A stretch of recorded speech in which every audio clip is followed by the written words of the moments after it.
और फिर मैं शादी के बाद यहाँ आ गई हूँ अकोला। मेरे पति एनेस्थीसियोलॉजिस्ट है, मेरे हस्बैंड। और 2 बेटे हैं मुझे। बड़ा बेटा आर्किटेक्ट है बैंगलोर में, और बहू भी है। बहू बायोकॉन में जॉब करती है, बायोटेक्नोलॉजिस्ट है, बैंगलोर में ही है दोनों। और छोटा बेटा डॉक्टर है, वो अभी पढ़ाई कर रहा है, पोस्ट ग्रेजुएशन चल रहा है उसका।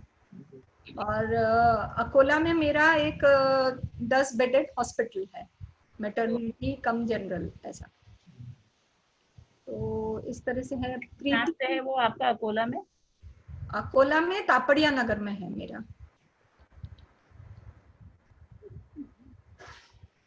तो बस ऐसा है। पर मेरा मुख्य उद्देश्य है कि क्योंकि मैं गायनी में हूँ, महिलाओं से ही संपर्क आता है मेरा। तो और अकोला में जिस तरह से महिलाएं मुझे मिली, पहले मैं गवर्नमेंट जॉब में भी थी, तो महिलाओं की जो स्थिति उनके हेल्थ की मैंने देखी है।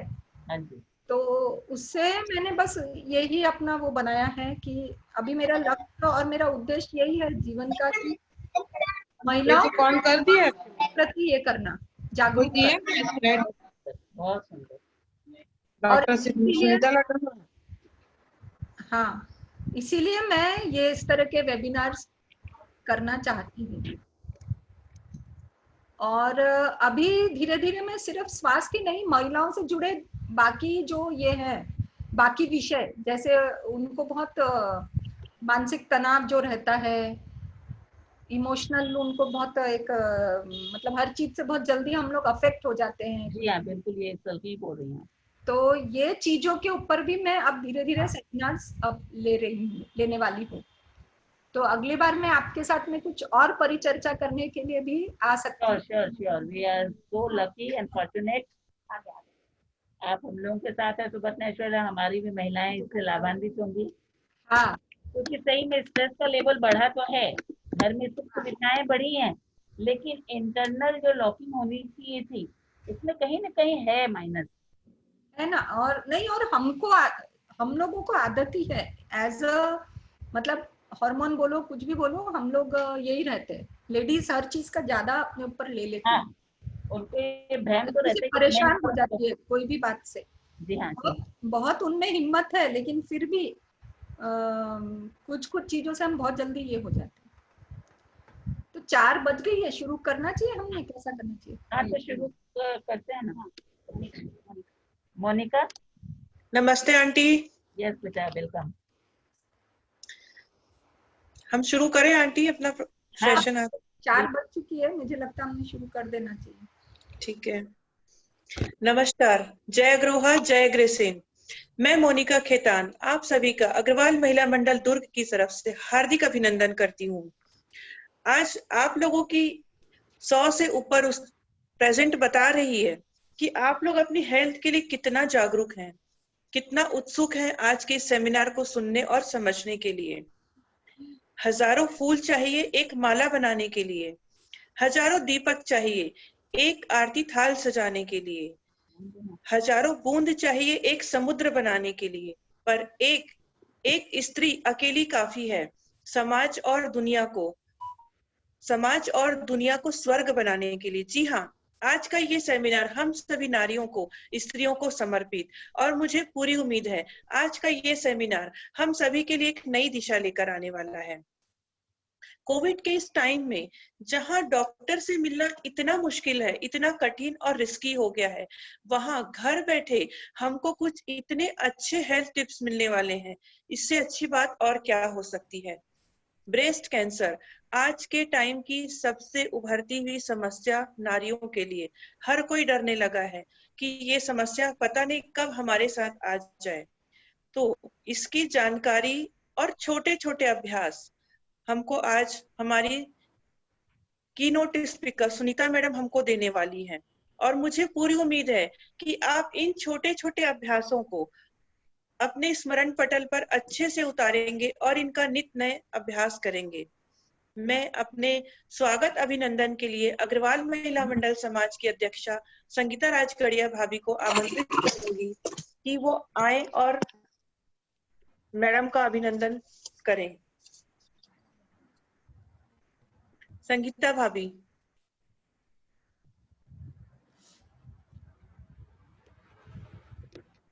Thank you Monika. मेरी आवाज आ रही है? आ रही है भाभी। Good evening everyone. उम्मीद है आप सभी अपने घरों में रहते हुए सुरक्षित एंड सेफ होंगे। मैं संगीता विमल राजगढ़िया, अग्रवाल समाज दुर्ग महिला मंडल अध्यक्ष, आप सभी का आज इस वेबिनार में स्वागत करती हूँ। फ्रेंड्स, कुछ ही क्षणों में हम सभी इस शानदार और लंबे समय तक यादगार रखने वाले वेबिनार के साक्षी बनने वाले हैं। ये हमारे लिए बड़े ही हर्ष की बात है कि हमारे एक रिक्वेस्ट करने पर हमें ब्रेस्ट। भाभी आपकी आवाज नहीं आ रही है। चली गई।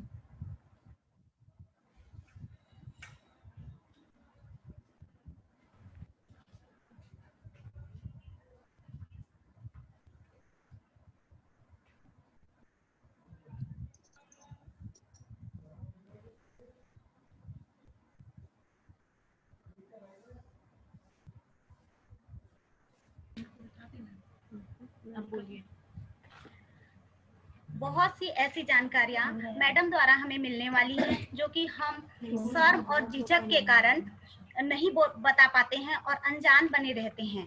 मैम जिनकी तारीफ की जाए उतनी ही कम है। मैंने स्वयं इनका लाइव सेमिनार देखा था जो कि बहुत ही शानदार था, जिसके बारे में मोनिका खेतान जी आगे आपको बताएंगी। बस मैं इनके लिए इतना ही कहना चाहूंगी कि उजाले की ओर दौड़ने वाले बहुत हैं, पर खुद को जलाकर उजाला देने वाले बिरले ही होते हैं। ऐसे ही हमारी मैम हैं जो हमारे सामने हैं। मैम को आमंत्रित करने से पहले मैं दुर्ग जिले की अभी अभी बनी नई शाखा अखिल भारतीय महिला युवा मंच की अध्यक्षा श्रीमती राजरानी अग्रवाल जी को आमंत्रित करती हूँ।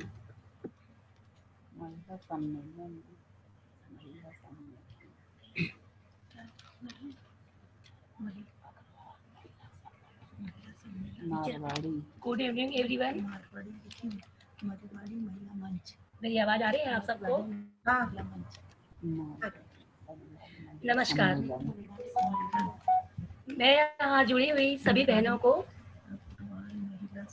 और डॉक्टर सुनीता लड्ढा जी को बहुत बहुत धन्यवाद करती हूँ और दिल से स्वागत करती हूँ। उम्मीद करती हूँ कि यहाँ सभी अंत तक बने रहें और इतने अच्छे सेमिनार का आनंद उठाएं। धन्यवाद।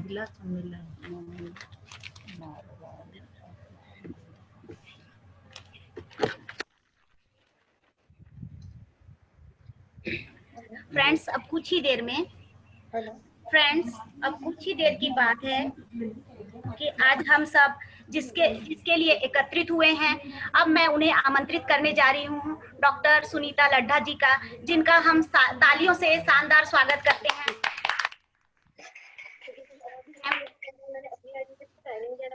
और इनके बारे में संक्षिप्त जानकारी देने के लिए मैं मोनिका खेतान जी को पहले आमंत्रित करूंगी कि वो इनके बारे में विस्तार से बतावें। मोनिका। हाँ भाभी, थैंक यू संगीता भाभी। वैसे तो आपके परिचय के लिए शब्द नहीं मिलेंगे, फिर भी कुछ छोटे छोटे शब्दों से मैंने आपकी तारीफ करने की कोशिश की है। कुछ 2 लाइन्स में आंटी आपके लिए बोलना चाहूंगी। वो खुद ही नाप लेते हैं बुलंदी आसमानों की, वो खुद ही नाप लेते हैं बुलंदी आसमानों की। परिंदों को तालीम नहीं दी जाती उड़ानों की। महकना और महकाना तो काम है खुशबू का। खुशबू पहचान नहीं होती कद्रदानों की।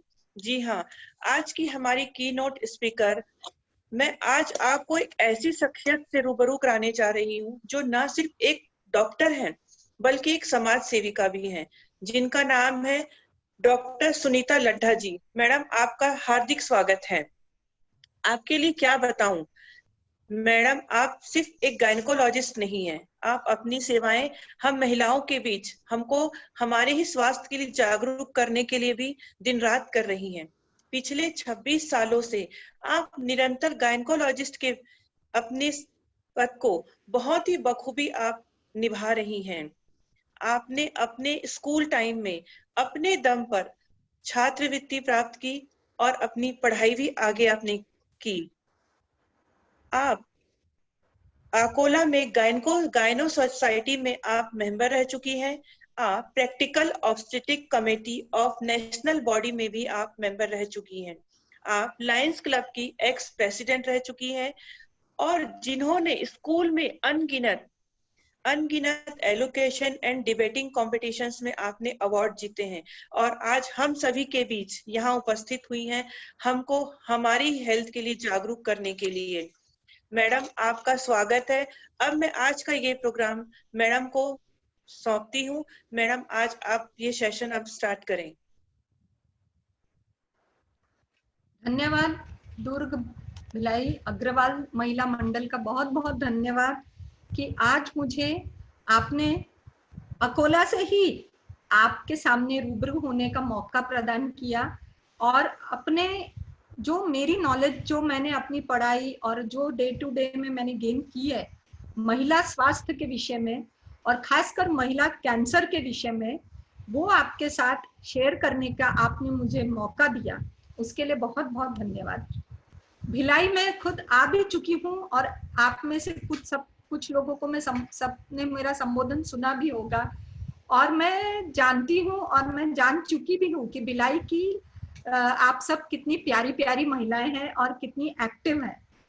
और ये आज आपने इस वेबिनार को ऑर्गेनाइज करके ये और आपने साबित किया कि आप लोग अपने स्वास्थ्य को लेकर इतने जागरूक हैं।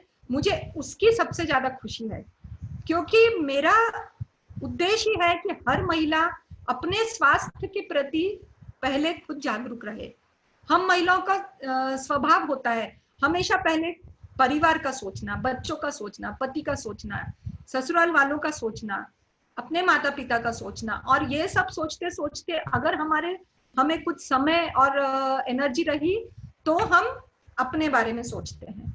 लेकिन अब से आप अपने आप को एक प्रॉमिस दीजिए सब महिलाएं आज से कि आप अपने बारे में पहले सोचेंगे और खुद को स्वस्थ रखने के लिए हर चीज करेंगे, हर जानकारी लेंगे, हर जो भी समझाया जाए वो करेंगे, जो भी टिप्स हो वो फॉलो करेंगे, क्योंकि आप अगर स्वस्थ हैं तो आप अपने परिवार को अच्छे से स्वस्थ रख सकेंगे।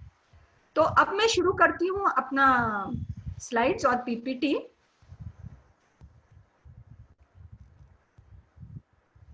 आज हम न केवल ब्रेस्ट कैंसर पर महिलाओं में होने वाले कुछ दूसरे कैंसर्स के बारे में भी थोड़ा थोड़ा हम जानकारी हासिल करेंगे।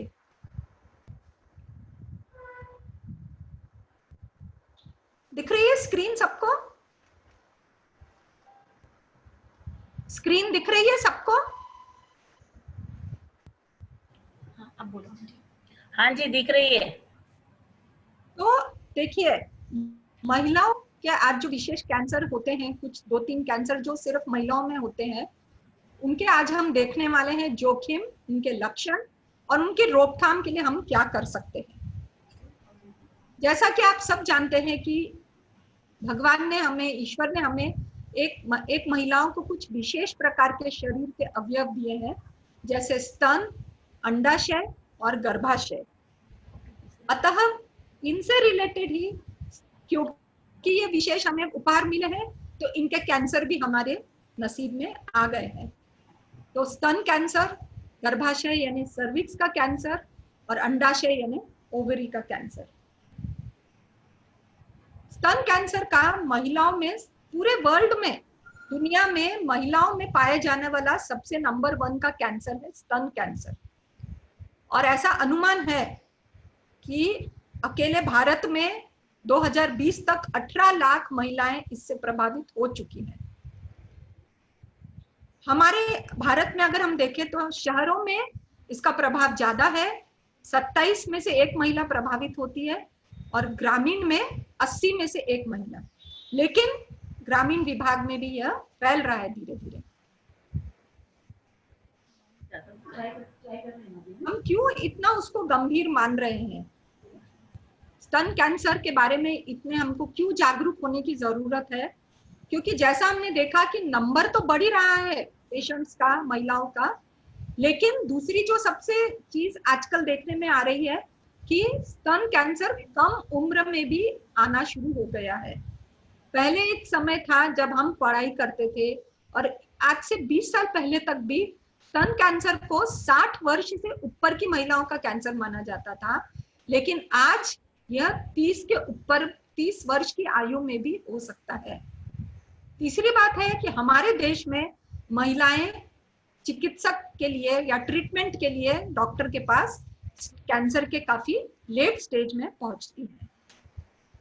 अब पहले देखते हैं कि स्तन कैंसर के रिस्क फैक्टर्स क्या क्या हैं, क्योंकि हमें रिस्क मालूम रहेंगे तो हम अपना बचाव कर सकते हैं। तो जैसे कि महिला होना अपने आप में एक रिस्क फैक्टर है। आपको ये जानकर शायद आश्चर्य होगा कि पुरुषों में भी स्तन कैंसर होता है, लेकिन उसकी इंसिडेंस या उसका परसेंटेज काफी कम है। बढ़ती उम्र, नेचुरली पहले जो हम बोलते थे 60 के बाद की उम्र, अभी हम बोलेंगे कि 45 के बाद की उम्र में ही उसका धोखा बढ़ गया है।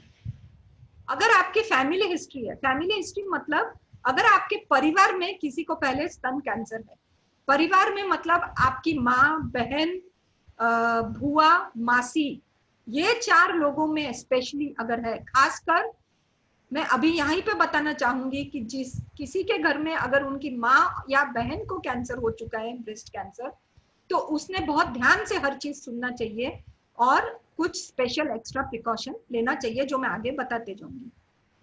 एक स्तन में अगर आपको पहले किसी को कैंसर हो चुका है, वो पूरा ठीक हो गया है, लेकिन फिर भी आपको उम्र भर दूसरे स्तन में कैंसर होने का डर रहेगा। रेस और वर्ण, यह पाया गया है कि यूरोपियन और श्वेत वर्ण वाली महिलाओं में स्तन कैंसर अधिक पाया जाता है, लेकिन अब यह डिफरेंस धीरे धीरे कम हो रहा है। और अगर किसी कारण से आपकी छाती को रेडिएशन दिया गया है तो भी आपको स्तन कैंसर का जोखिम अधिक है। पढ़ने में आ रही है ना स्लाइड्स? जल्दी तो नहीं हो रहा है कुछ? नहीं, पढ़ने में आ रहा है। हाँ, अगर मेरी स्पीड ज्यादा रहे तो प्लीज बता दीजिएगा। हाँ जी। तो ये तो बस ऐसा ही है कि हम लोग सोचते हैं कि अब हम 40 के हो गए हैं तो हमें एजिंग डिजीजेस शुरू हो जाएंगी, लेकिन एजिंग डिजीज हमें शुरू नहीं होती है, लेकिन हमें कुछ बीमारियों का धोखा बढ़ जाता है। तो अब जो रिस्क फैक्टर हैं जो मैंने पहले बताए थे वो ऐसे थे कि जो आपके हाथ में नहीं थे, आपका कंट्रोल नहीं था उन पे। महिला होना आपके कंट्रोल में नहीं है, आपकी उम्र बढ़ना आपके कंट्रोल में नहीं है। लेकिन अब जो आप पढ़ रहे हैं इनको बहुत ध्यान से पढ़िए, क्योंकि ये रिस्क फैक्टर्स आपके कंट्रोल में है। इन पे आप अगर काम करके आप अपनी रिस्क ब्रेस्ट कैंसर की बहुत हद तक कम कर सकते हैं और बराबर कर सकते हैं। तो ये आपके हाथ में है। तो जो सबसे पहले आप देखेंगे कि वजन, मोटापा, मोटापा यानी बीएमआई, बीएमआई का अर्थ होता है बॉडी मास इंडेक्स, मतलब ये एक रेशो है आपकी हाइट और आपके वजन के बीच में। इसके कैलकुलेट करने के फॉर्मूला आपको ऑनलाइन मिल जाएंगे। इसकी एक फोन पे आप अपने फोन पे ऐप भी डाउनलोड कर सकते हैं और आपका बीएमआई आप पता कर सकते हैं। बीएमआई 25 तक रहना एकदम अच्छा और नॉर्मल माना जाता है। अगर 31 से ऊपर है आपका बीएमआई तो स्तन कैंसर का आपका जोखिम 2.5 गुना बढ़ जाता है। सोचिए, तो मोटापे का इतना बड़ा रिलेशन है। और खासकर इम्पोर्टेंट है कमर का घेरा। यहाँ मैं आशा है कोई मेरी बात का बुरा ना माने, लेकिन हम मारवाड़ी लोग खाने पीने और इन सब चीजों में कंपैरेटिवली बाकी के कास्ट में कंपैरिजन में हमारा वजन थोड़ा ज्यादा रहता है, तो हम महिलाओं को ज्यादा जागरूक रहने की जरूरत है। दूसरा है हमारी खान पान। हमारे खान पान की गलत आदतें, स्पेशली फैटी फूड खाना, तला हुआ, चर्बी वाला, वसा वाला, घी वाला। घी खाना अच्छा है कुछ हद तक, लेकिन हम लोगों के घरों में ज्यादा घी का बादाम का हलवा, हर समय कुछ हुआ तो बड़े बड़े घी के अपने बड़े बड़े लड्डू, तीज त्योहारों पे घी की सब मिठाइयाँ, ये सब हमारे यहाँ बहुत चलते रहता है। फल और सब्जियां का सेवन कम करना भी एक बहुत इंपॉर्टेंट रिस्क फैक्टर है, जिससे आपका जोखिम बढ़ जाता है। तो इनको ध्यान से आप नोट कर लीजिए कि इन पे आपको काम करना है अपनी रिस्क कम करने के लिए। हमें कई बार ये गलतफहमी हो जाती है। मैं बहुत स्मार्ट होती है ना? बिल्कुल होती है। तो इससे हमको बाहर आना है और अपने आप को सही रूप में देखना है, और जैसा हम अपने आप को कांच में देख रहे हैं उस रूप में हमको खुद को लाना है। तीसरी रिस्क फैक्टर है हमारे प्रजनन संबंधी। आजकल हम देख रहे हैं कि अधिक उम्र तक प्रेगनेंसी या बच्चा होना डिले करती हैं लड़कियां, क्योंकि उनकी शादियां भी लेट हो रही है। पहले जो 18 और 20 की उम्र में शादी होती थी और 24 की उम्र तक फैमिली कंप्लीट हो जाती थी, 2 बच्चे हो जाते थे और आराम से फैमिली कंप्लीट हो जाती थी। लेकिन अब तो 27-28 में लड़कियों की शादियां हो रही है, 30-32 तक उनको गर्भधारणा होती है, जो कि लेट है। और इससे भी आगे अब प्रॉब्लम ये आ गया है मेट्रो सिटीज में, और अच्छी जॉब करने वाली, हाई पैकेज जॉब करने वाली लड़कियां कई तो शादियां नहीं करना चाहती, और शादियां करने के बाद बच्चों को जन्म ही नहीं देना चाहती, और जन्म भी दे दिया तो बच्चे को स्तनपान नहीं कराना चाहती। तो ये बहुत बड़ा, स्तनपान कराने से हमारी एक सुरक्षा स्तन कैंसर के प्रति काफी बढ़ती है। तो ये चीजों का हमें अपनी लड़कियों को और हमारी जो कम उम्र की हमारे रिश्तेदार हैं उन्हें बताना बहुत जरूरी है। इसके अलावा के जो फैक्टर्स हैं, मद्यपान, वो लकीली ठीक है, हमारे भारत देश में महिलाओं में मद्यपान इतना नहीं है, बिल्कुल नहीं है ये मैं नहीं कहूंगी, लेकिन इतना नहीं है। धूम्रपान बहुत नहीं के जैसा है। हाँ, मानसिक तनाव जो हम बात कर रहे थे, बहुत ज्यादा। मानसिक तनाव भी एक बहुत बड़ा ट्रिगर फैक्टर हो सकता है ब्रेस्ट कैंसर को डेवलप होने में। और खासकर अभी जो ये कोरोना के दिन है, जब हम घर में हैं, हम लोगों से मिलजुल नहीं पा रहे, हम बाहर, एक मानसिक तनाव बढ़ाने का महिलाओं में सबसे बड़ा एक बहुत बड़ा कारण है क्या, कि हम शॉपिंग कर नहीं पा रहे, है ना? तो तैयार नहीं हो पा रहे मैम। हाँ, तैयार नहीं हो पा रहे। तैयार होके बाहर जाना, शादियों में गहने कपड़े पहन के मटकना और शॉपिंग नहीं कर पाना, इनसे हमारा तनाव और बढ़ते जा रहा है। सही है, चेंज नहीं हो रहा है। तो ये तो एक मजाक की बात है, लेकिन मानसिक तनाव महिलाओं को हमेशा ज्यादा रहता ही है, वो हर चीज का तनाव लेती है। उसके बाद हार्मोन चिकित्सा, खासकर हम पहले मीनोपॉज के बाद जो हार्मोन चिकित्सा पहले चलती थी, आजकल उसे बंद कर दिया गया है। और सबसे इम्पोर्टेंट है शारीरिक श्रम में कमी। ये कोरोना में अच्छा हुआ कि हमने शारीरिक श्रम किया, क्योंकि हमारे पास कोई हमारा काम में हाथ बटाने वाले लोग नहीं आ रहे थे घर पे। तो अभी अगर हमको आदत पड़ गई है वो श्रम करने की, तो हमने सच में सोचना चाहिए कि किन कामों को हम खुद अपने हाथ से कर सकते हैं, और ज्यादा से ज्यादा हमें वो काम करना अपने हाथ से चाहिए, क्योंकि उससे हम हमारी कैंसर की रिस्क कम कर रहे हैं। तो ये सब हमारे रिस्क फैक्टर्स है जो हमने देखे। अब आइए हम देखते हैं कि स्तन कैंसर के लक्षण क्या क्या है। मैं आपको इसका फोटो ही दिखा देती हूँ। ये अदिति कृत का हटा इसको। तो स्तन कैंसर के सबसे इम्पोर्टेंट लक्षण है कि चमड़ी, कई बार हमको नहीं ध्यान जाता है, लेकिन हम लोग सबको क्या लगता है कि स्तन कैंसर मतलब छाती में कोई गांठ होना, लेकिन गांठ के अलावा छाती की चमड़ी को देखकर भी हमको डाउट आना चाहिए कि भाई कुछ प्रॉब्लम हो रहा है। जैसे चमड़ी संतरे की छिलके की तरह हो जाती है कभी कभी मोटी, तो उसे निग्लेक्ट न करें।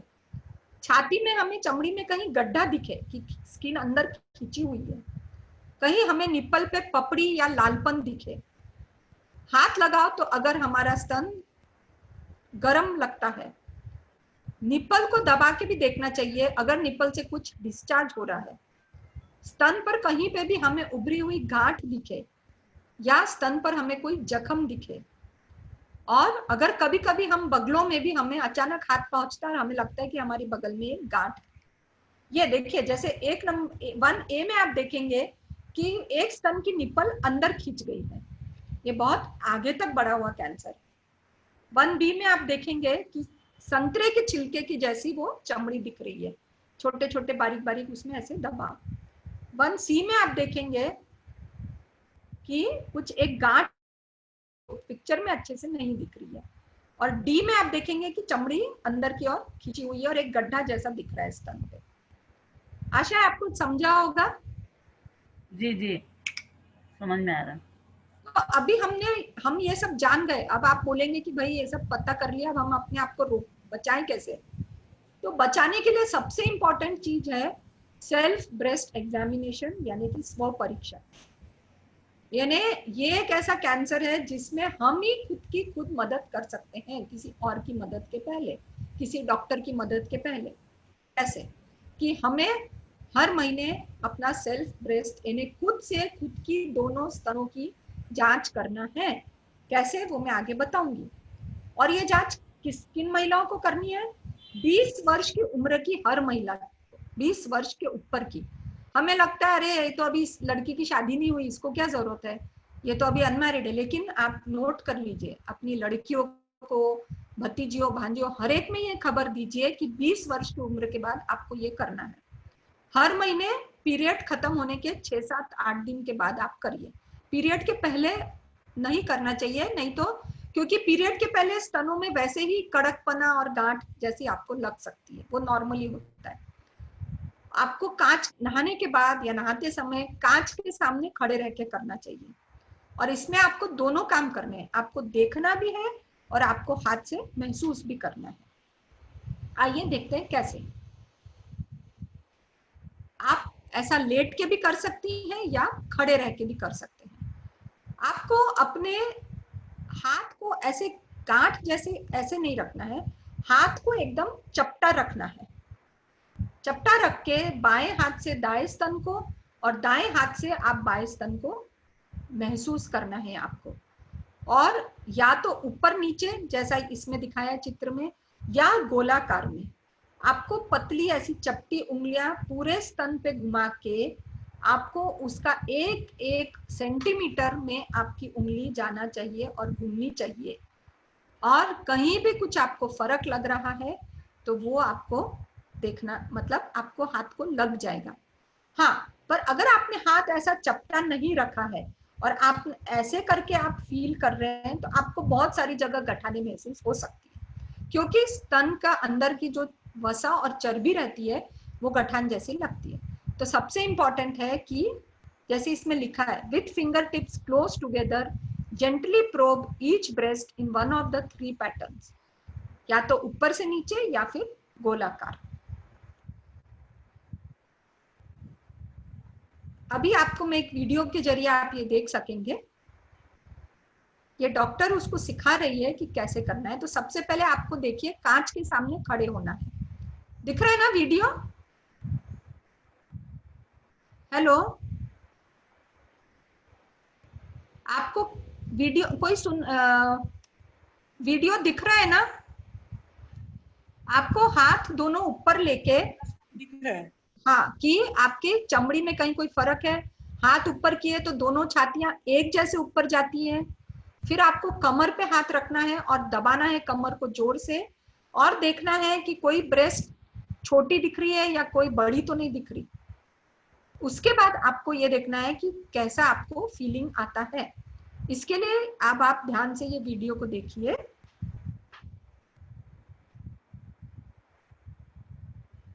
जो मैंने पहले बताया कि उंगलियां पूरी फ्लैट कर रखें और ऐसे चारों कॉर्नर में डिवाइड करके छाती को 1 भी सेंटीमीटर आपका छूटना नहीं चाहिए। ये देखिए आप ध्यान से कि हाथ उन्होंने एकदम पूरा चपटा रखा हुआ है, और अंदर से बाहर या बाहर से अंदर आप, ये आपको यहाँ डॉक्टर कर रही है लेकिन ये आपको खुद से करना है। और अपनी बच्चियों को, जिनको भी आपको लगता है बताना, आप उन्हें ये चीज बताइए।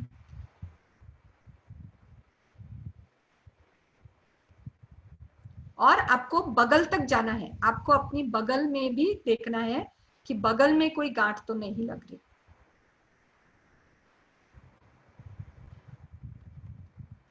इसके अलावा ये चीज थी जो हम कर सकते। दूसरी है कि जो और कुछ टेस्ट है जिसके करने से हम जल्दी early diagnosis of breast cancer कर सकते हैं, वो है मैमोग्राफी। मैमोग्राफी एक तरह का एक्सरे टाइप का टेस्ट है जिसमें स्तन की एक स्पेशल एक्सरे होता है, और इसका फायदा यह है कि एकदम छोटी सी छोटी गांठ भी पता लग जाती है। ये ज्यादातर 40 वर्ष की उम्र के बाद हमें कराना चाहिए। पर अगर आपकी माँ बहन किसी को फैमिली हिस्ट्री है आपके घर में, तो आपको 30 की उम्र से भी ये करा लेना चाहिए।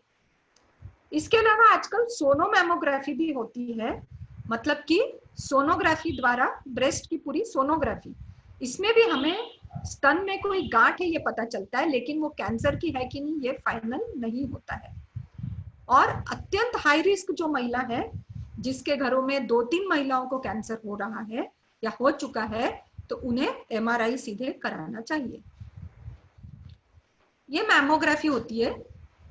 ये नो डाउट आप डरेंगे, आपने सुना होगा कि मैमोग्राफी करने समय छाती के ऊपर एकदम प्रेशर आता है और दुखता है, लेकिन वो जो दुखना है वो सिर्फ 30 सेकंड का होता है। और उसके डर की वजह से अगर हम अपने आप को इतने जोखिम में डाल रहे हैं, तो वो बिल्कुल भी समझदारी नहीं है। ये सोनोग्राफी है, या अलग अलग सब जो टेस्ट होते हैं। अब हमको ये देखना है कि अभी आखिर अब हम क्या करें, हमारे लाइफस्टाइल में हमें क्या बदलाव करना है जिससे कि हम अपनी कैंसर की रिस्क कम करें। तो मेन जो मैंने बताया था कि शारीरिक श्रम करना है, काम में व खाली समय में 18 से 70% तक कमी।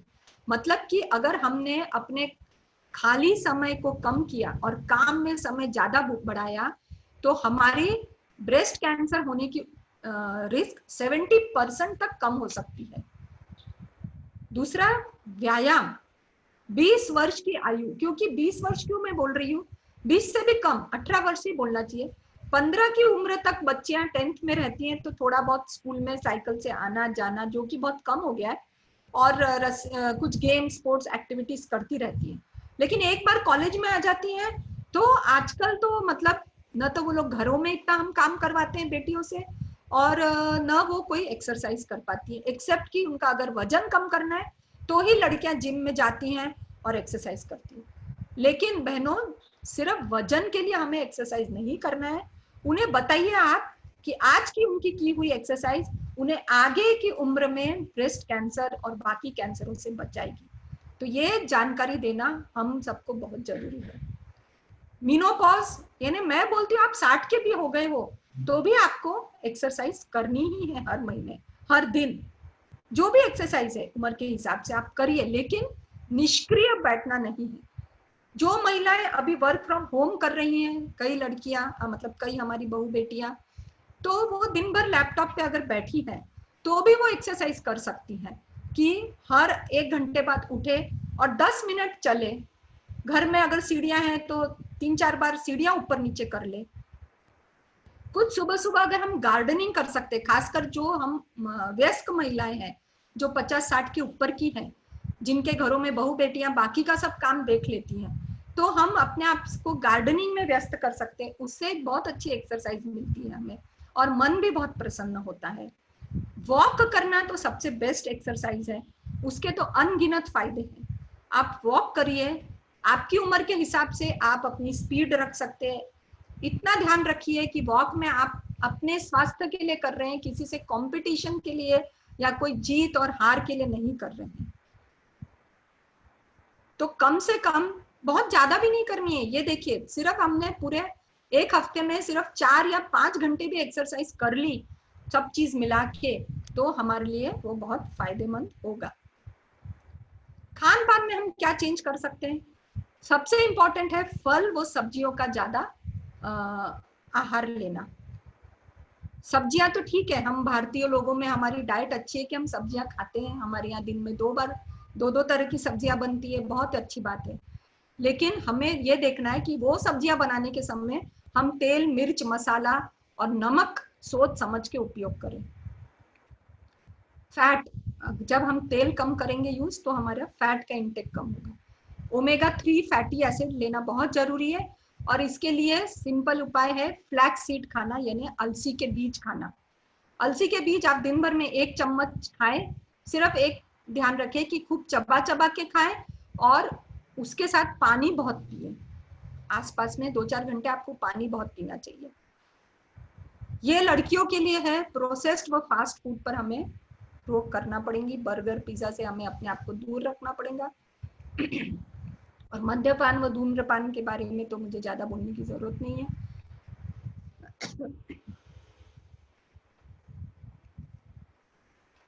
मेन चीज है, सब्जियां तो हम खा लेते हैं, लेकिन फल भी हम सबसे ज्यादा हम ही हैंडल करती है। घर की गृहिणी फलों को हैंडल करती है, बाजार से लाती है, फ्रिज में जमा के धो के, आजकल तो अच्छे से धो के सुखा के फ्रिज में रखती है, फिर शाम को सब छील के काट के प्लेटें सजाती है और फिर क्या करती है, सबके सामने परोस देती है, घर वालों के, पति के, बच्चों के, सास ससुर के। पर खुद की प्लेट रखना भूल जाती है, या तब तक फल खत्म हो जाते हैं, या उसे तब तक वो सबके लिए करते करते उसका मन खुद ही यूं ही भर जाता है। सच बोल रही हूँ क्या मैं? ये सही है या नहीं? यस आंटी, एकदम सही बोल रहे हैं, मैं भी ऐसे करती हूँ। हाँ, तो सभी ऐसा करते हैं। तो अभी जब आप 4 प्लेट फलों की भर रहे हैं, तो क्यों 4 भाई, आप सीधे 5 प्लेट भरिए और सबके साथ बैठ के वहीं पे खाइए। तो क्योंकि उन लोगों से भी ज्यादा आपको ब्रेस्ट कैंसर की रिस्क है। तो इस तरह का आहार हमको लेना है। हरे पत्ते वाली सब्जियां, ब्रोकली, और एक अच्छी चीज है, कुछ सुपर फास्ट फूड्स हैं आजकल, जैसे किनोआ, क्रैनबेरी, पर ये सब बहुत महंगे मतलब भोजन है, जो कि हम अपने रूटीन, अपने भारतीय डाइट को फॉलो करके भी हम कर सकते हैं। सादे अलसी के बीज भी हम खाए तो हमें ये इतनी चीजें अलग अलग सुपर फूड खाने की कुछ भी जरूरत नहीं है। दूसरी बात जो मैंने बताया था कि 25 से 30 वर्ष तक हमने बच्चे पैदा करने का काम पूरा हो जाना चाहिए एक महिला का, और 2 बच्चों को जन्म देना ही चाहिए, ताकि हमारे हार्मोन का वो रिसाइकलिंग होते रहता है। और बच्चे को कम से कम 1 वर्ष तक स्तनपान जरूर कराएं। इन सब चीजों से आप पढ़िए कि स्तन कैंसर का जोखिम 50% तक कम हो जाता है। भले ही आपके घर में फैमिली हिस्ट्री है, फिर भी आपका रिस्क कम हो जाता है इन सब चीजों से। तो कितनी इंपॉर्टेंट बात है ये, खासकर आज की हमारी जो लड़कियां अब शादी करने वाली हैं, उन्हें सबको प्लीज आप ये जरूर बताइए। आप ये फोटो में आप पहचान रहे हैं क्या? कोई किसका फोटो है ये? कौन बताएगा? दिख रहा है फोटो सबको? हेलो, हाँ बोलिए ना, बोलिए। रितु रुंगटा जी अनम्यूट कर इनको, रितु रुंगटा को अनम्यूट करो कोई। ये एंजेलिना जोली है, हॉलीवुड की फिल्म एक्ट्रेस, और ये कुछ वर्षों पहले बहुत न्यूज में थी। जानते हैं आप लोग क्यों न्यूज में थी ये? क्योंकि इसने अपनी दोनों स्तनों का ऑपरेशन करा लिया और दोनों स्तन निकलवा लिए थे। सोचिए, हॉलीवुड की इतनी फेमस फिल्म एक्ट्रेस, जिसके लिए शारीरिक सौष्ठव, शारीरिक सुंदरता सबसे इंपॉर्टेंट चीज थी, उसने ये किया। और क्यों किया? क्योंकि उसके फैमिली में हिस्ट्री थी स्तन कैंसर की, और उसने उसके जीन टेस्ट कराए तो उससे धोखा था। उसके शरीर में वो जीन्स थे जिससे ब्रेस्ट कैंसर होने का डर था, और इसलिए उसने अपने आप को कैंसर से बचाने के लिए ये ऑपरेशन करवाए। तो आजकल हमारे इंडिया में भी ये जीन टेस्टिंग होते हैं। इनको बोलते हैं, कुछ महिलाओं में ये स्पेशल जीन्स होते हैं, BRCA1 जीन और BRCA2। इनकी टेस्टिंग हमें क्यों कराना है, किन लोगों को कराने की जरूरत है?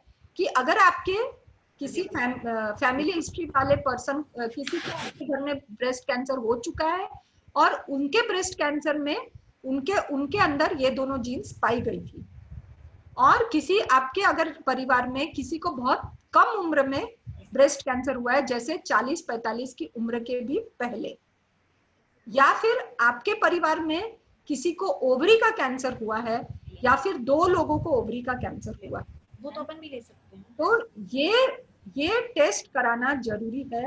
ये खर्चीला है, इसमें कुछ नहीं है, एक तरह का ब्लड ही टेस्ट होता है, ब्लड टेस्ट होता है, जो कि बॉम्बे या कोई बड़े सिटी में भेजना पड़ता है। इसमें से देख लेंगे ना, देख के निकालेंगे नाम बोल दिया। और इसका करीब करीब खर्चा 25,000 रुपए है। लेकिन फिर भी जिनको ये सब हिस्ट्री है, जिनको ये प्रॉब्लम है और जो करा सकते हैं, उन्होंने ये टेस्ट जरूर कराना चाहिए। अब हम एक दूसरे कैंसर पे आते हैं, जो कि मैं बहुत शॉर्ट में जल्दी जल्दी बताऊंगी। हमारी महिलाओं का दूसरा सबसे प्रचलित कैंसर है सर्विक्स कैंसर। सर्विक्स यानी गर्भाशय के मुंह का कैंसर। हाँ बोलिए बोलिए। मैम कुछ लोग क्वेश्चन पूछ रहे हैं, हाँ क्वेश्चन अपन एक जगह जमा करके बाद में जवाब दे देंगे एक साथ। हाँ, बाद में देते हैं। प्लीज सभी लोग अपने क्वेश्चंस को लिख के रखिए, मैम सबके क्वेश्चन का जवाब देंगी। अपन एक साथ देंगे, क्योंकि अभी हमें ये बस 10 मिनट में ये 2 कैंसर और हो जाता है, फिर हम करेंगे एक साथ।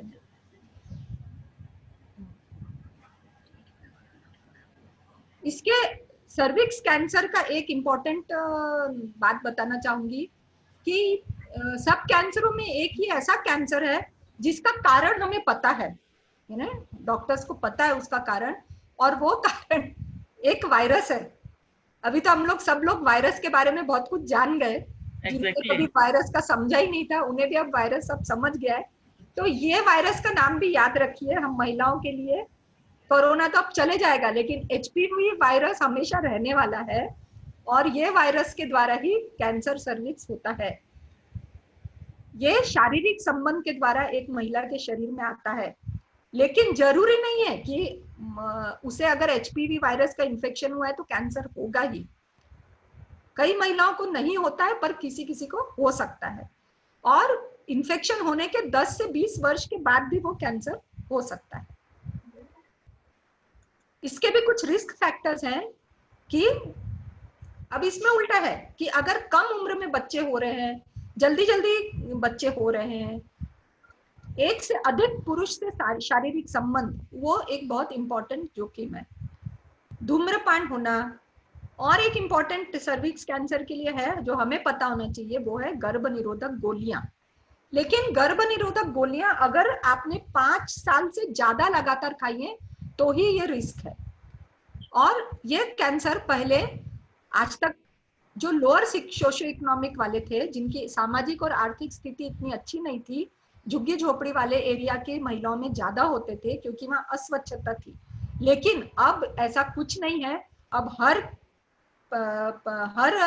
तबके के महिलाओं में भी ये पाए जा रहे हैं। इसमें क्या क्या होता है कि आपको असामान्य रक्तस्राव हो सकता है, पीरियड के बीच में ब्लीडिंग हो सकती है, बहुत ज्यादा ब्लीडिंग हो सकती है, और एक इम्पॉर्टेंट सिम्टम है कि शारीरिक संबंध होने के बाद थोड़ी सी ब्लीडिंग होना। फिर आपको व्हाइट डिस्चार्ज, ये सबसे इम्पोर्टेंट है। आपको हो सकता है कि पेट के नीचे हिस्से में दर्द होता हो, आपको बार बार पेशाब की तकलीफ होती हो, और फिर अगर हो सकता है आपको ये सब नहीं हो रहा है, लेकिन आपको थकान, वजन कम होना, ये सब चीजें हो रही है। तो कुछ भी ऐसा होता है तो इग्नोर मत करें और अपने गायनेकोलॉजिस्ट से जाके चेक करवाएं। क्यों?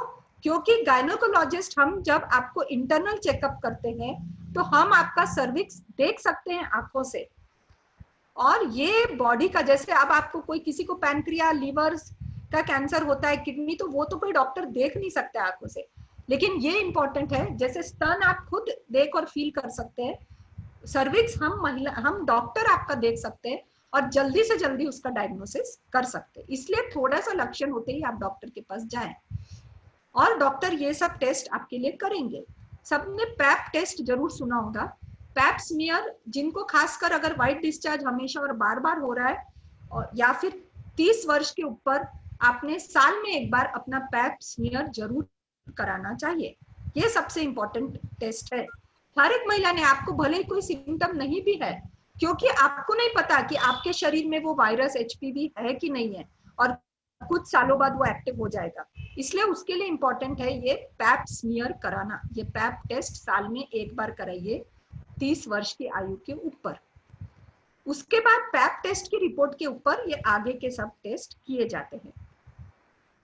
पैप टेस्ट आपको मालूम है कि बस ये इस तरीके से होता है कि आपके गर्भाशय की वहां की कोशिकाएं जमा करके एक स्लाइड पे लगाते हैं और उनका टेस्ट किया जाता है वहां पे। इसमें तो दिया है कि 21 वर्ष के बाद ही कराना चाहिए। मैं फिर भी अपने भारतीय नियम, भारतीय स्थिति के हिसाब से 30 वर्ष बोल रही हूँ। और 65 साल की उम्र के बाद इसकी आवश्यकता नहीं है कराने की। हाँ, अब एक नई चीज जो आप सबने सुनी होंगी शायद कि कैंसर सर्विक्स के वैक्सीन है। किसने किसने सुना है किसी ने? जी, हम लोगों ने सुना है। हाँ, तो इसलिए वैक्सीन बन पाया क्योंकि अगर वायरस का इन्फेक्शन है तो वो वायरस के अगेंस्ट वैक्सीन बन गया। जैसे कि अभी हम कोरोना की वैक्सीन बनाने के लिए सब लोग परेशान हो रहे, तो ये वैक्सीन के कब देना है आपको? 9 वर्ष की उम्र के ऊपर कोई भी लड़की को हम ये वैक्सीन लगा सकते हैं। 9 से, अब ऐसा जरूरी नहीं कि आपकी बेटी अब 12 की हो गई तो अब लगाना की नहीं, 15, 16, 18 कोई भी उम्र में लगा सकते हैं। सिर्फ उस लड़की का सेक्सुअल लाइफ यानी कि उसकी शारीरिक संबंध की लाइफ शुरू अभी नहीं हुई हो, उसके पहले आप उसको कभी भी ये वैक्सीन हम लगा सकते हैं। ज्यादा से ज्यादा हमने 25 के पहले ये वैक्सीन लगवा लेना चाहिए अपनी बेटियों को, पोतियों को, नातियों को, जिसको भी। और इसके 3 डोज होते हैं, ये गार्डासिल या सर्वेरिक्स के नाम से आते हैं। लेकिन एक चीज मत भूलिए कि वैक्सीन लगा के हम निश्चिंत होकर सो नहीं सकते, फिर भी हमें जो स्क्रीनिंग कराना है, पैप स्मीयर कराना है, जो समय से हमको कराना है वो हमें कराना ही है। अब सबसे इंपॉर्टेंट है ओवेरियन कैंसर। मैं क्यों इसको सबसे इंपॉर्टेंट मानती हूँ? क्योंकि ये महिलाओं में होने वाला एक किलर कैंसर है, किलर। ये बहुत दबे पांव आता है, इसके आने की किसी को आहट नहीं होती, और जब इसकी उपस्थिति मालूम पड़ती है तब वो बहुत विकराल रूप ले चुका होता है। तो मेरा स्तन कैंसर से भी ज्यादा मेरी हमेशा इच्छा रहती है कि महिलाओं को मैं ओवेरियन कैंसर के प्रति सजग करूं। क्योंकि देखो, स्तन तो हमने देखा कि हम देख सकते हैं, हम अपने हाथ से महसूस कर सकते हैं, सर्विक्स हमारा डॉक्टर देख सकता है, लेकिन ओवरी को न तो हम खुद देख पाते हैं, न डॉक्टर तब चेक करने से देख पाता है। और क्यों ओवेरियन कैंसर के बारे में इतना जानना जरूरी है? क्योंकि इसका भी इंसिडेंस या इसका भी प्रभाव अब धीरे धीरे महिलाओं में बढ़ते जा रहा है। आप पढ़ेंगे कि महिलाओं में होने वाला ये 3 नंबर का कैंसर है। ओवरी सबको पता होंगी ना, ओवरी यानी अंडाशय। हर महिलाओं में 2 अंडाशय या 2 ओवरीज रहती है, और ये ओवरीज ही हैं जहां से हमें हमारे महिला होने वाले हार्मोन निकलते हैं, ईस्ट्रोजन और प्रोजेस्टेरॉन। और इसका सर्वाइवल रेट भी यानी 5 साल के अंदर अंदर ज्यादातर महिलाएं हार जाती हैं इस कैंसर के आगे। ज्यादातर इसका डायग्नोसिस 3 या 4 स्टेज में होता है, जो कि हम स्तन कैंसर का जल्दी कर पाते हैं हमारी खुद की चेक करने से। इसके भी फैमिली हिस्ट्री बहुत इंपॉर्टेंट रिस्क फैक्टर है। अगर आपके फैमिली में किसी महिला को ओवरी कैंसर हुआ है, ये ज्यादातर 55 की उम्र के बाद होता है, लेकिन ये भी हमको भूलना नहीं चाहिए कि 45 के बाद भी होने लगा है। महामारी अगर आपको जल्दी आई और देर से गई तो इसका रिस्क आपको ज्यादा है। अगर आपको पहले स्तन कैंसर हो चुका है तो भी आपको ओवरी कैंसर का रिस्क है। अगर आपने कभी हार्मोन थेरेपी ली है तो आपको रिस्क है। मोटापा, आप फिर से देखिए, हर कैंसर में मोटापा एक बहुत बड़ी रिस्क है। इसके लक्षण क्या क्या है? सबसे पहले तो कई बार इसके कोई लक्षण ही नहीं होते, लेकिन कुछ इसके लक्षण ऐसे हैं। क्यों हम लेट डायग्नोस होता है 3-4 स्टेज में? क्योंकि जो लक्षण है वो इतने वेग रहते हैं कि किसी लेडीज को लगता है कि ऐसे ही हो रहा होगा, चलेगा, कुछ नहीं होता।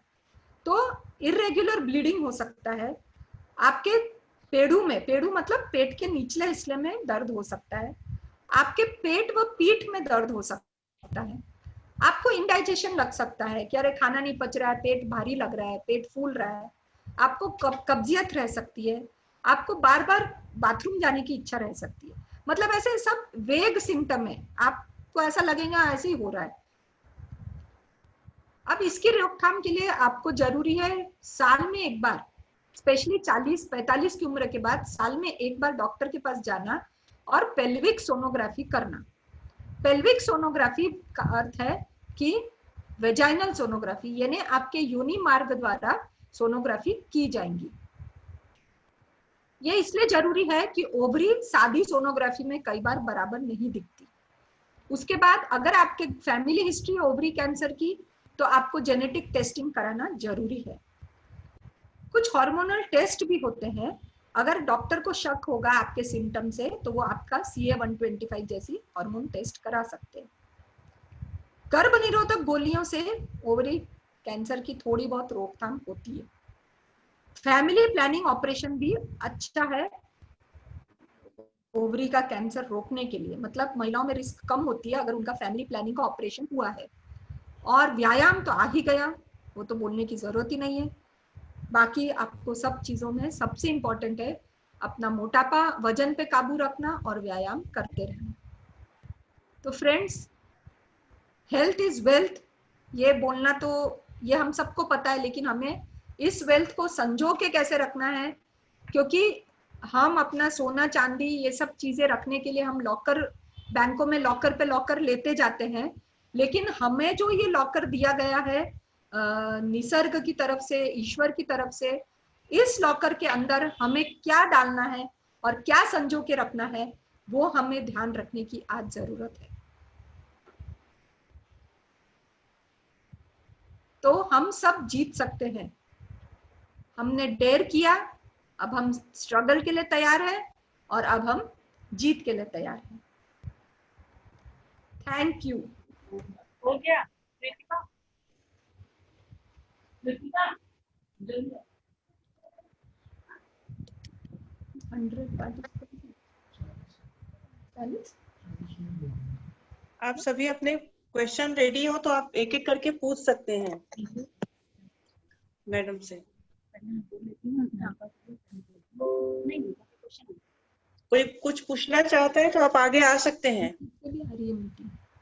हाँ, आपके जो भी प्रश्न है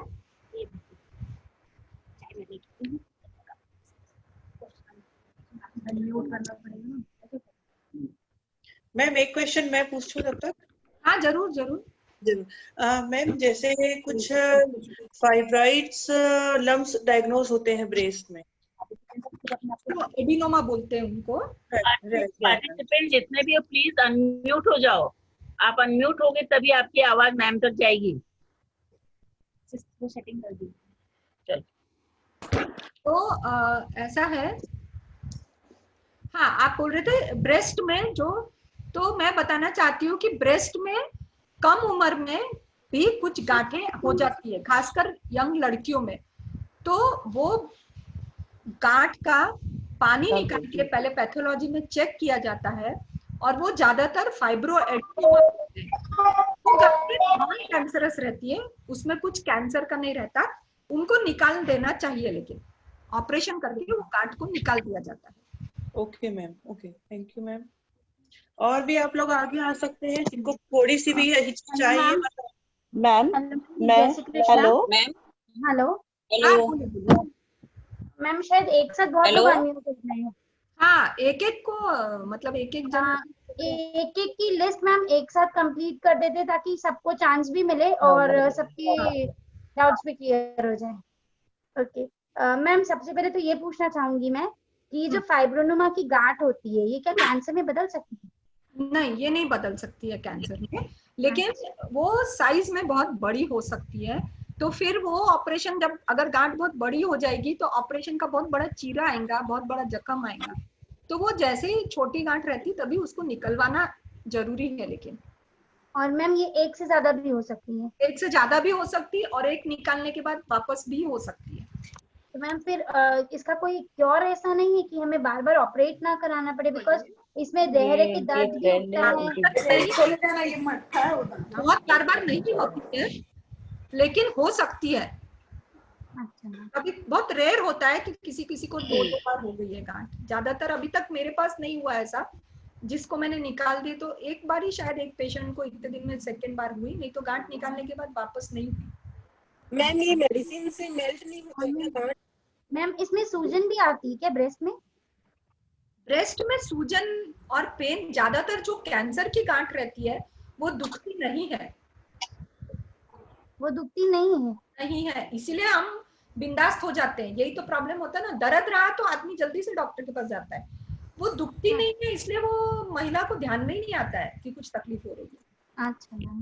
हाँ, वो एक प्रॉब्लम हो जाता है। मैम एक क्वेश्चन आ रहा है मैडम कि ये जो गर्भ निरोधक गोलियां हैं, ये इससे भी कैंसर होता है? आपने कुछ ऐसा एक पॉइंट दिया था कि आपके पीपीटी में शो रहा था कि गर्भ निरोधक गोलियों से भी अधिक सेवन करने से, वो क्या था मैम? वो ये था कि अगर आप 5 वर्ष से ज्यादा कंटिन्यूअस ओरल पिल्स लेते हैं या गोलियां लेते हैं तो कैंसर सर्विक्स का रिस्क बढ़ता है और थोड़ा बहुत ब्रेस्ट कैंसर का भी बढ़ता है, लेकिन कंटिन्यूअस 5 साल तक ज्यादातर कोई लेता नहीं है। बस वही काला कपड़ा है, थोड़ा सी पोस्ट दे, सुबह साफ कर चुकी हूँ मैम। फिर टंकी का बर्तन मान दे, कचरा बाहर रख दे, काफी पूजा सेफ का है। बर्तन मान दे, पूजा कमरा अभी जो गोलियां आती है प्लीज अनम्यूट कर दीजिए जो भी फोन पे काम कर रहे हैं। हाँ बोलो, क्या बोल रहे हो? मैम मैं ये पूछना चाह रही हूँ कि जैसे बोलते हैं अभी की तो गोलियां काफी सेफ आती हैं, इससे प्रॉब्लम नहीं होता है लोगों को। नहीं, पर कंटिन्यूअस ज्यादा दिन लिया तो वो होने वाला है। 5 साल, इतने साल कोई लेते भी नहीं है एक साल। अच्छा, थैंक यू मैम। हाँ मैम गांठ को मेडिसिन से हो सकता है? किसको? जो गांठ आपने बताया। हेलो मैडम, मैं एक क्वेश्चन पूछना चाहती हूँ। उसको निकालना ही पड़ेगा मैम ऑपरेशन से? हाँ, अगर वो डिपेंड करता है कि उसकी आपने पानी निकाल के जो चेकअप किया, उसकी पैथोलॉजी की रिपोर्ट क्या है। दो अलग अलग चीजें होती हैं। एक होती है फाइब्रोएडिनोमा, वो गांठ ऐसी हिलती रहती है एकदम चूहे के जैसी, पूरी ब्रेस्ट में घूमते रहती है। जी मैम। तो वो घूमने वाली जो गांठ है उसको निकालना ही पड़ेगा। लेकिन एक होता है फाइब्रोएडिनोसिस, उसमें गांठ जैसे लगता है और वो घूमती नहीं है, वो दवाइयों से हो सकता है। Okay ma'am. एक मिनट मैम, प्लीज जो लोग नहीं पूछ रहे हैं ना वो लोग अनम्यूट हो जाए, और जो बोल रहे हैं म्यूट हो जाए, और जो बोल रहे हैं वो अनम्यूट होके अपना रखें, क्योंकि ना आवाज क्लियर नहीं आ रही है। मैम मेरी आवाज आ रही है? आ रही है। मैम मैं ये पूछना चाह रही थी कि जैसे हर महीने अपने जो पीरियड्स आते हैं वो बहुत स्कैंटी होता है। क्या? महीने जो पीरियड्स आते हैं वो बहुत स्कैंटी होता है। जैसा मेरा साइकिल जो होता है 23 डेज में आता है, बट वो ना जैसे बहुत स्कैंटी होता है, मिनिमम 20 आवर्स और बहुत लाइट होता है। ये पिछले 2-3 सालों से ऐसा ही चल रहा है। ये एज की वजह से ना? मेरी एज 45 है मैम। हाँ, इसीलिए तो मेनोपॉज के आसपास की एज है ना, तो उसमें कुछ ना कुछ चेंजेस होते रहते हैं। तो ये कोई रिस्क फैक्टर नहीं है? नहीं, जैसे मेरा 6 इंचेस बढ़ रहे हैं, अभी घेरा बढ़ गया, टमी एरिया काफी। तो टमी एरिया बढ़ गया है तो वो रिस्क फैक्टर है। और थायराइड तो नहीं हो गया, उससे भी वजन बढ़ता है, और उससे भी आपका थायराइड नहीं है, लेकिन मेरा टमी एरिया बहुत ज्यादा बढ़ रहा है। मतलब बगैर कुछ के मैं योगा एक्सरसाइज जो मेरा रूटीन लाइफ, तो मुझे क्या टेस्ट कराना पड़ेगा? नहीं, आपको सोनोग्राफी कराना चाहिए वैसे भी 45 के बाद, और थायराइड। अच्छा। हाँ, और कुछ नहीं कराने की जरूरत है, लेकिन वजन कम नहीं ना? हाँ जी, थैंक यू।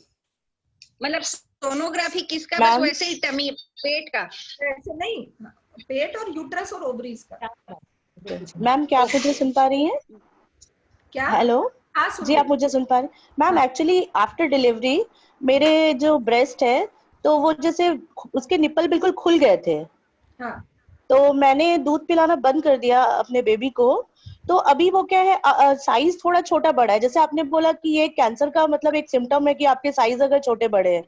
ये देखो, मामूली सा डिफरेंस यूजुअली रहता है दोनों ब्रेस्ट की साइज में। लेकिन अगर आपको ऐसा फील देखने, कांच में देखने के बाद जो मैंने बताया कि दोनों हाथ ऊपर करना चाहिए आपको, जी, और तब देखना चाहिए कि दोनों हाथ ऊपर चल रहा है, ब्रेस्ट एक जैसे ऊपर जाना चाहिए। Okay ma'am. एक ब्रेस्ट थोड़ी नहीं जा रही तो वो ज्यादा इम्पोर्टेंट है। जी मैम रिपीट।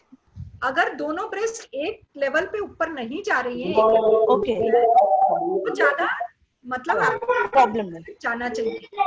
Okay ma'am. जैसे उसमें एक हल्की सरसराहट रहती है एनी टाइम मुझे। जी मैम, एक्चुअली क्या है, मुझे उस ब्रेस्ट पोर्शन में हल्की सरसराहट रहती है। मतलब मुझे ऐसा कुछ ऐसा फील होता है हर टाइम। तो आप सिंपल मैम आपकी आवाज नहीं आ रही है। Post please mute everyone. सभी बाकी लोग अनम्यूट हो जाए। म्यूट हो जाए, म्यूट हो जाए।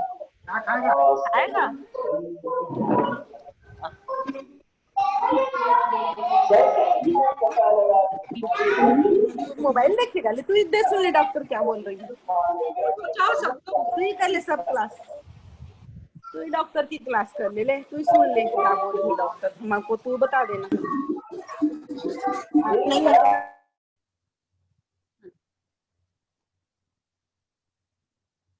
मैडम ने बोला है कहाँ के डॉक्टर नहीं दिख रही है। नाम क्या है? सुनीता लड्डा। कुछ क्वेश्चन? मैंने सबको म्यूट किया है, प्लीज आप लोग एक एक करके मैम से बात करने के लिए अनम्यूट हो जाए।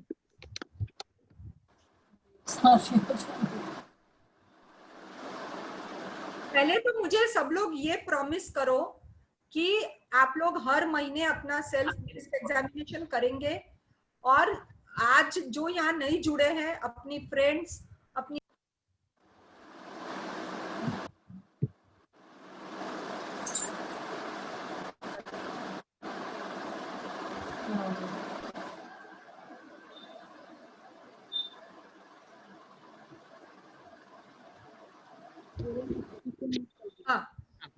मैं ये बोल रही थी कि सब लोग ये मुझे प्रॉमिस कीजिए कि अपना ब्रेस्ट एग्जामिनेशन आप लोग हर महीने करेंगे, और जो आज आपके साथ यहाँ ज्वाइन नहीं हो पाए, आपकी फ्रेंड्स, आपकी बहनें, आपकी भांजी, भतीजी, देवरानी, जेठानी, आपके सर्कल में जो भी लेडीज हैं, जो भी महिलाएं हैं, उन्हें प्लीज ये चीज आप बताइए। मैं आपको अपना ब्रांड एम्बेसडर बना रही हूँ, अपना संदेश वाहक बना रही हूँ कि ये संदेश आप जाके आगे आगे आगे तक पहुंचाते जाएं। तो क्या आप लोग मुझे हाथ दिखा सकते हैं कि आप ये करेंगे? बिल्कुल, यस। मैम मुझे एक क्वेश्चन है। हाँ बोलिए। मैम अपन बच्चेदानी के बारे में पूछ सकती हूँ आपसे?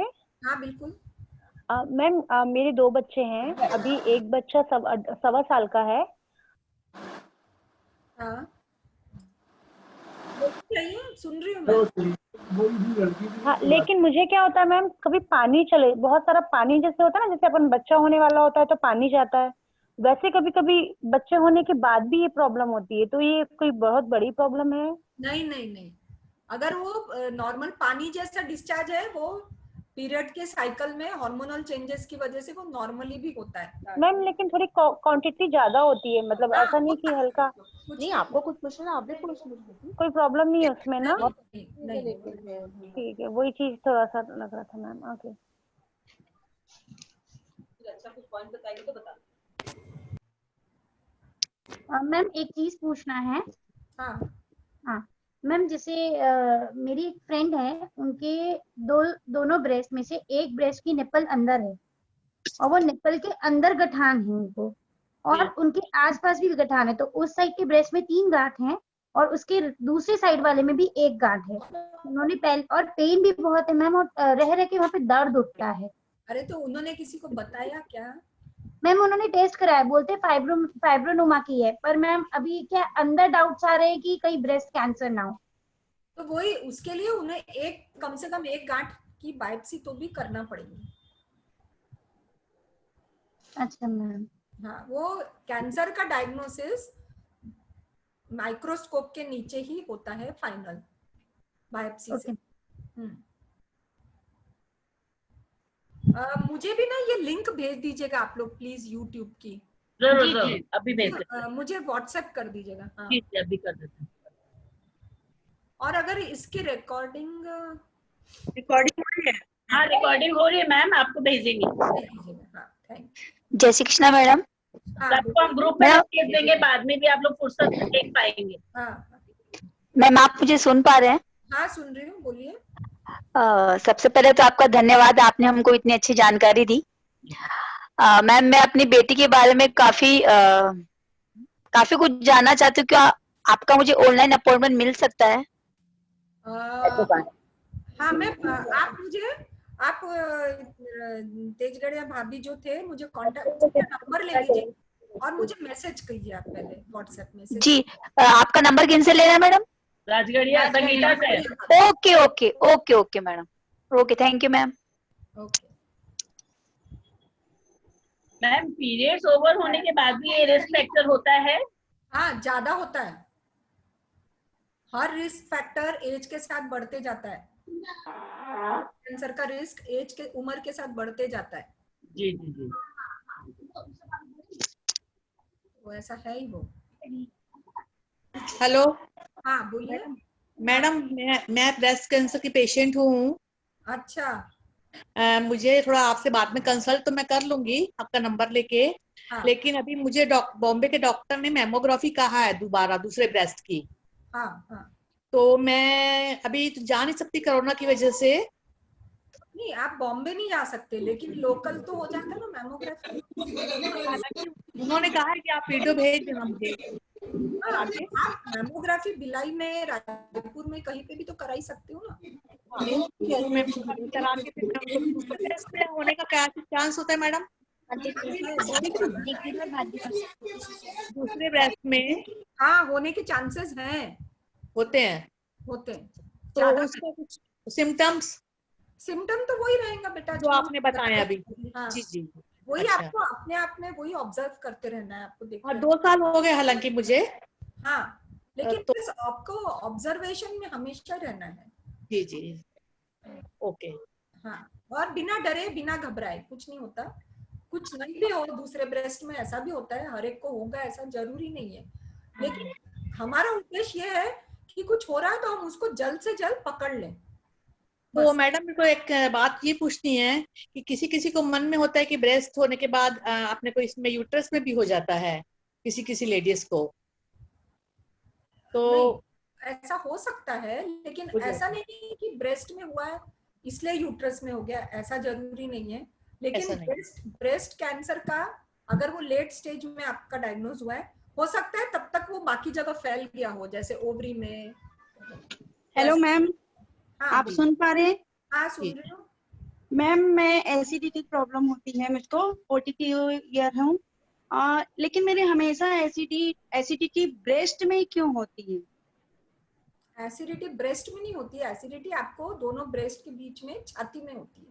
नहीं मैम, मेरे को जो एसिडिटी गैस बनती है हमेशा ब्रेस्ट में फील होती है, और ब्रेस्ट को मतलब प्रेस करने से वहीं से ही निकलती है, ऐसा क्यों?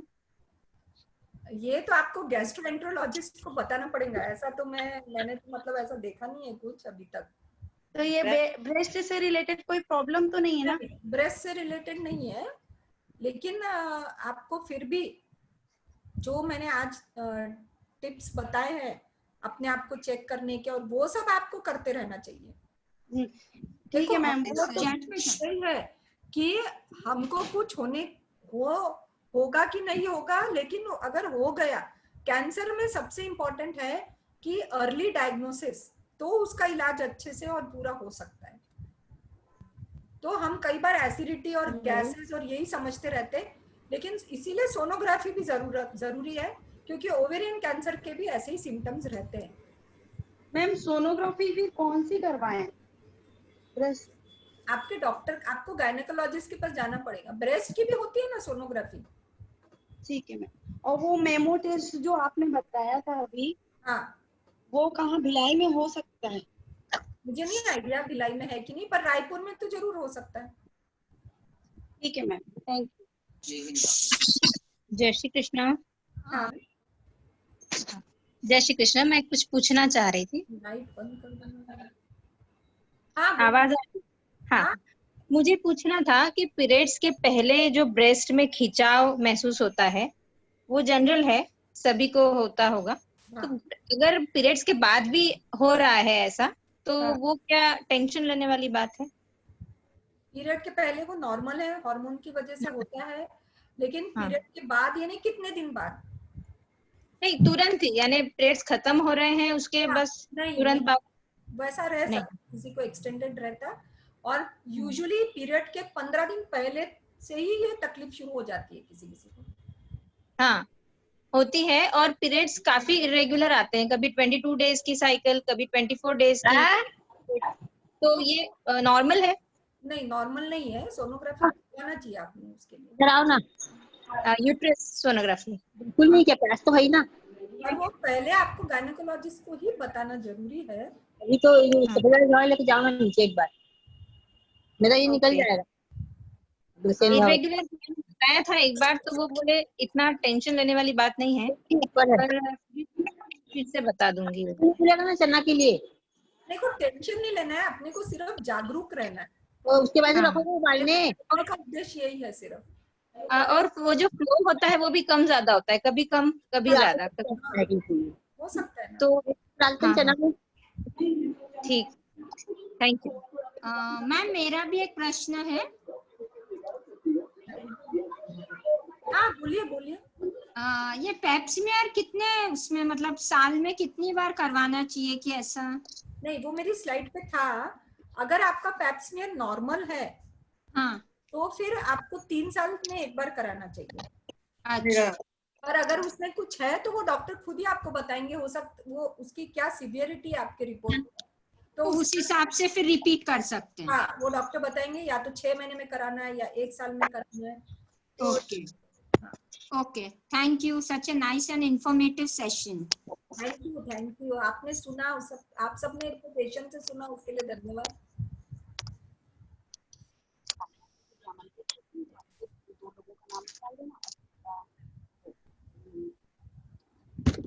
ठीक है, मुझे लगता है प्रश्नोत्तर खत्म हो गया। जी जी जी। Thank you Sunita ma'am. हाँ थैंक यू। आज के सेशन सच में बहुत ही, मैंने आपको वैसे लाइव JCI में सुना था, अगर आपको मैं याद हूँ शायद। आपका शुभ नाम? मोनिका खेतान मैम। हाँ, मैं आपकी याद हो ना मोनिका, याद नहीं रहे तो इसलिए मेरे को समझा नहीं। हाँ जी जी याद हो आप, मेरे को बिल्कुल याद है। तब से मेरे उसमें था कि मुझे ये समाज में जरूर लेके आना है एक बार आपका ये सेशन। मैं आपके धन्यवाद उद्बोधन के लिए बुलाना चाहूंगी मंजू रुंगटा भाभी को, अग्रवाल महिला मंडल सचिव मंजू रुंगटा भाभी। मैं अग्रवाल महिला मंडल की महासचिव मंजू कमलेश रुंगटा। सर्वप्रथम मैं आप सभी की उपस्थिति को दिल से धन्यवाद करती हूँ। मैं धन्यवाद करना चाहती हूँ हमारी note speaker doctor Sunita Laddha ji का, जिन्होंने आज हमें ये संजीवनी स्वरूप हेल्थ टिप्स दिए।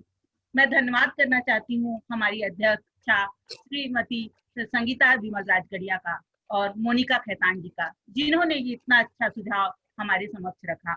मैं हमारी संरक्षिका उषा अग्रवाल जी का भी धन्यवाद करना चाहती हूँ, और साथ ही हमारी अग्रवाल मारवाड़ी महिला मंडल की अध्यक्षा राजरानी जी का भी धन्यवाद करना चाहती हूँ, जिन्होंने इसे सुचारू रूप से चलाने के लिए बहुत प्रमोट किया है।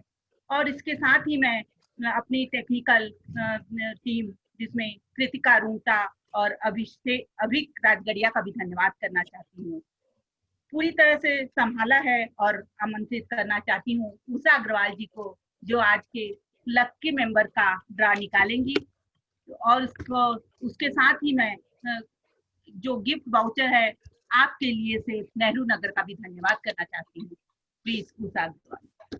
थैंक यू डॉक्टर दीदी, आपने सही में महिलाओं को एक ऊर्जा दिया, और आपकी सौम्यता और आपके इतने सधे हुए और सीधे साधे एकदम हृदय तक घुस गई। किसी को पढ़ने की जरूरत नहीं है कि ब्रेस्ट कैंसर की कैसे कैसे हम खुद जांच कर सकते हैं।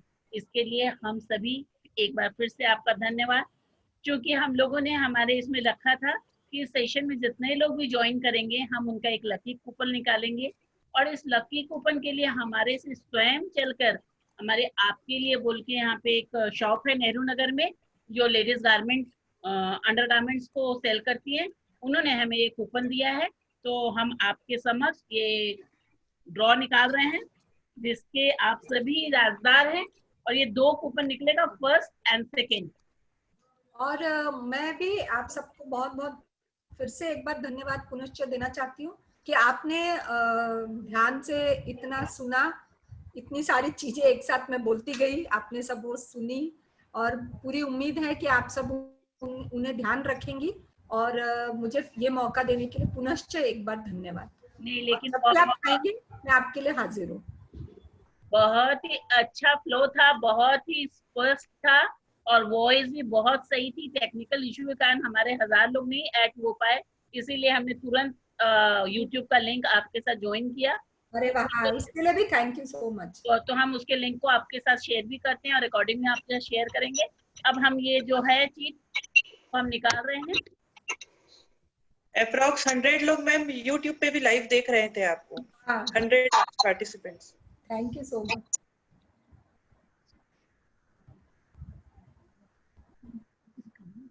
ये पहला चीज निकला है मधु अग्रवाल जी का।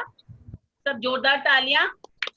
आप आपके लिए शॉप में जाकर के अपना नाम और हमारे ये प्रोग्राम के बारे में बोलेंगे तो 500 का आपको सामान फ्री में देंगी। Thank you for participating and thank you Sangeeta for appreciating us through this gift hamper. दूसरा नाम जाता है सिंपल राठी। ये सेकेंड 300 का है। सिंपल जी, आप भी आपके लिए मैं जाकर हमारे सविता जी के ब्रेस्ट कैंसर सेमिनार का नाम लेंगी तो वहाँ आपके लिए भी आपका गिफ्ट इंतजार कर रहा है। बहुत बहुत धन्यवाद। और मैम आपको हम क्या दें, हम अपना हृदय देते हैं। मुझे है कि आज जो बताया गया है उसे सबसे आप लोग फॉलो करिए जरूर, तो ये मेरे लिए सबसे बड़ा गिफ्ट है। श्योर श्योर श्योर, बहुत ही अच्छा। और आपने जो मुझे कहा, हम लोगों को कहा स्टार्टिंग में कि कैंसर के अलावा भी मानसिक तनाव, ये सबका भी जो भी आप करेंगे श्योर हम लोगों के साथ लिंक शेयर करेंगी ताकि हम लोग उसका भी फायदा उठाएंगे। बिल्कुल। Thank you ma'am. Thank you.